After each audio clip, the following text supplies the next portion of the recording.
রানী প্রণাম মন্ত্রটা বলে দাও না সুন্দর করে। রাধারানী প্রণাম মন্ত্রটা তপ্ত কাঞ্চন বলে দাও।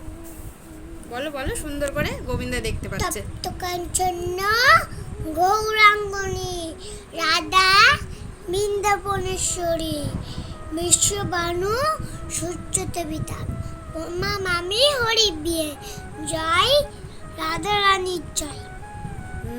খুব সুন্দর হয়েছে। রাধে রাধে বন্ধুরা, সবাই কেমন আছো? আশা করবো সবাই খুব ভালো আছো।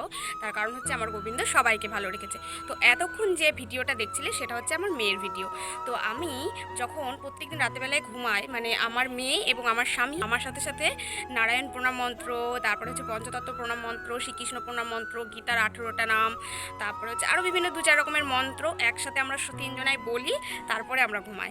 তো তাই এরকমভাবে বলতে বলতে আমার মেয়েরও মুখস্থ হয়ে গেছে। যখন ওর কথা ফোটে, মানে মোটামুটি 2.5 বছর বয়স যখন তখন থেকে এগুলো মানে বলতে বলতে অভ্যস্ত হয়ে গেছে। তো তোমাদের কেমন লাগলো? আশা করবো তোমাদের খুব ভালো লেগেছে এইটুকু বাচ্চার মুখে এত সুন্দর মন্ত্র শুনে। তো তোমাদের যদি ভালো লেগে থাকে তাহলে অবশ্যই আমার সোনালী গল্প পেজটাকে লাইক এবং ফলো করো। শুধুমাত্র ওটা সনাতন ধর্ম প্রচারের জন্য আমার এই গল্পের পেজটা।